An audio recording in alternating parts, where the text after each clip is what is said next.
Scarlett Johansson is not the kind of woman who plays it safe. If there's an elephant in the room, she's the one who'll walk up, pat it on the head, and then tell everyone how ridiculous it looks. But what she pulled off on Saturday Night Live, even seasoned Hollywood insiders had to sit back and say, "Oh, she really went there." Picture it, glaring studio lights, a live audience already buzzing, millions watching at home. Scarlett steps up to the mic, that calm, self-assured smirk on her face.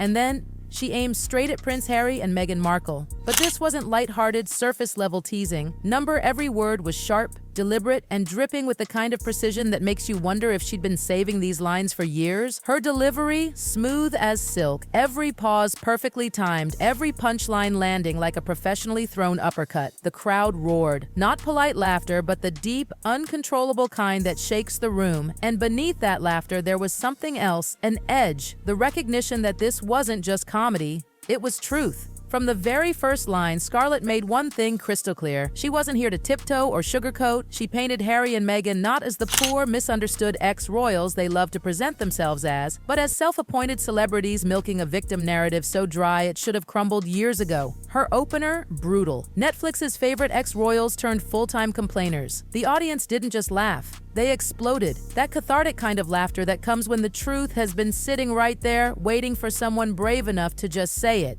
And then, the sharper jabs. Scarlett grinned and tossed out, "Meghan could turn a royal wedding into a 3-season trauma series." The place went wild. Harsh? Sure. But it landed because the public is exhausted. That fairy tale wedding, once sold as a fresh, hopeful chapter for the monarchy, had become the backdrop for documentaries, podcasts, interviews, all replaying the same sad chorus, how unfairly they've been treated. Scarlett didn't have to make anything up. She just held up the mirror, but the most savage blow wasn't even about tiaras, the palace, or royal drama. It was about accountability. With that sly tone, she slid right into a joke about Meghan's infamous do-it-yourself bath salt recipe from a Netflix series.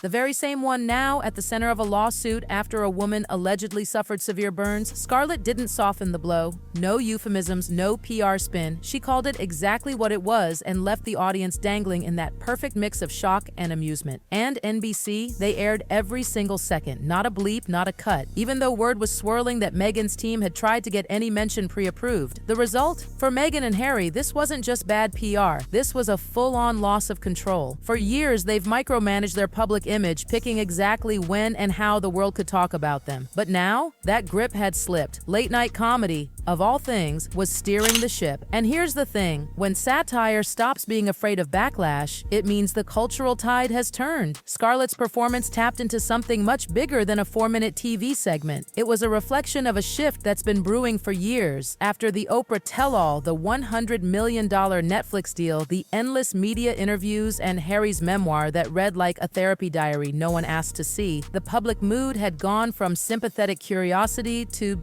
fatigue.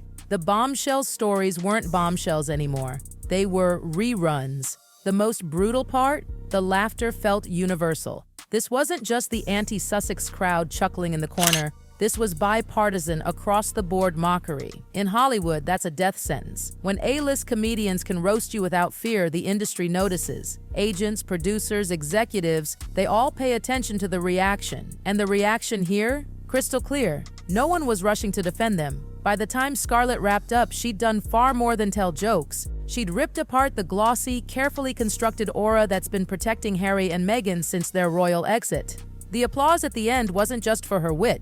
It was for the freedom to finally laugh at two people who'd been untouchable for too long. The fallout was instant. This didn't just blow up on social media, it seeped into Hollywood's closed-door spaces, the places where your reputation is measured in profit potential. Within days, the clip was being passed around like a litmus test at CAA and WME, two of the most powerful talent agencies in the business. Executives replayed it, watching the crowd's reaction on loop. That laughter wasn't polite or hesitant, it was full-throated approval. And then came the line from one senior agent that should terrify the Sussexes. If Scarlett can go there and get cheers, so can anyone else. Translation, the unspoken Hollywood rule that you keep your critiques soft when talking about Harry and Meghan, gone. That protective shield shattered. Now, it wasn't just acceptable to mock them, it was safe business. And worse, whispers started circulating in industry circles. The phrase box office poison began to attach itself to their names, not in the literal flop movie sense, but in the draws the wrong kind of attention attention sense. And Scarlett's roast didn't just embarrass Harry and Meghan, it humiliated their allies. She didn't just aim at the couple. She took shots at the media figures, celebs, and corporate partners who'd stood by them. Suddenly, defending Harry and Meghan didn't look noble. It looked complicit. And in Hollywood, that's social suicide. No one wants to be the last one holding the bag when public opinion turns. Netflix probably felt the sting more than anyone. They'd poured millions into the Sussexes, hoping their royal mystique would deliver prestige content. But instead, their project slid from must-watch events to niche gossip fodder. Sure, viewership spiked on release day, but then numbers plummeted. Critics rolled their eyes. Scarlett's joke about surviving in a $14 million mansion wasn't just a laugh. It was a dagger, echoing what Netflix execs were already whispering. The Sussex story had gone from inspiring to indulgent. And if Netflix was quietly wincing, Archewell, their supposedly shining philanthropic brand, took a full-on public slap. Scarlett tossed out a quick line about it, sounding like a spa for egos, and the crowd howled. Brutal, yes, but the sting came from the fact it rang true. It wasn't a wild accusation pulled from nowhere. The numbers were already public. Tax filings had shown Archewell spending far more on PR and consultants than on actual charitable grants. Scarlett's joke just distilled it into something so snappy that people couldn't unhear it. Days later, Forbes piled on, publishing a piece questioning what Archewell had really accomplished since its grand launch. That's when the shift became undeniable. A comedy monologue had triggered serious investigative scrutiny. And then came the celebrity fallout. Meghan has always tried to lean on her high-profile acquaintances, Beyoncé, Oprah, the Clooneys, to keep that A-list shine. But suddenly, silence. Sources close to Beyoncé's camp made it clear there was no ongoing commercial relationship. Other famous friends avoided any public defense. And in Hollywood, that silence isn't awkward, it's calculated. When the tide turns, people don't fight for you. They just quietly vanish. Inside Archewell's offices, panic was setting in. They all knew that being roasted once was one thing, but when the jokes land with every demographic, that's lethal.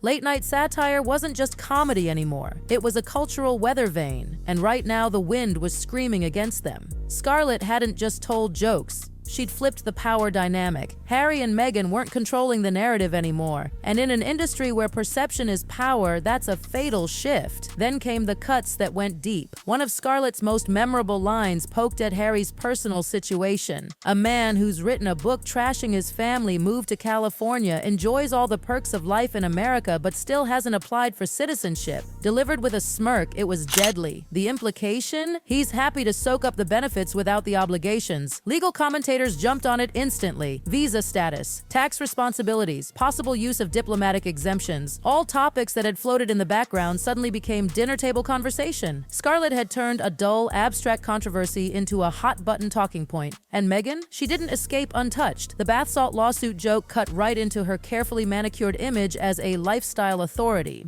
Here was a Duchess-turned-wellness influencer, now tied to a product allegedly causing serious injuries. And it wasn't some unrelated side hustle. The recipe had featured on her Netflix show. That detail alone made it impossible to sweep under the rug. Scarlett hadn't invented a scandal. She'd just sharpened it into a single sentence that stripped away all the gloss. The ripple effect was brutal. Suddenly, Archewell's tax filings were trending on Twitter. Screenshots of their spending breakdown, showing PR outweighing charitable grants, flooded feeds. The ego detox joke had become shorthand for critics who saw their entire operation as a glossy facade with little underneath. Inside media circles, this wasn't treated as just another celebrity flap. It was exposure. Late-night comedy had managed to do what years of carefully worded op-eds and investigative articles hadn't: make the criticism entertaining, repeatable, and impossible to ignore. You didn't need to be a royal gossip fanatic to get it. The jokes were universal. And the backlash didn't come in screaming headlines, it came in silence, the cold kind. Calls went unanswered, invitations stopped, potential collaborations postponed indefinitely. PR veterans have a name for it, the social cold shoulder. And it's often more devastating than open attacks because it starves you of relevance. With no public allies stepping forward, the Sussex brand started looking less like a misunderstood powerhouse and more like a liability. And in the entertainment business, liability kills deals faster than bad ratings. Producers, writers, and executives who once saw them as a safe bet began quietly pulling back. If Scarlett's 4 minutes could spark this kind of reaction, what would happen if they headlined a new project? Would the ridicule overshadow everything? Here's the most devastating part. start. Scarlett didn't dig this material out of secret files or backroom whispers. Every single jab came from publicly available information. Their own interviews, their own Netflix shows, their own tax filings. Scarlett just arranged the puzzle pieces so the picture was suddenly impossible to ignore, and by the time the clip had finished its viral victory lap online, the verdict was clear. These weren't just jokes. This was a cultural ruling, and in that court, Harry and Meghan weren't the underdog heroes anymore.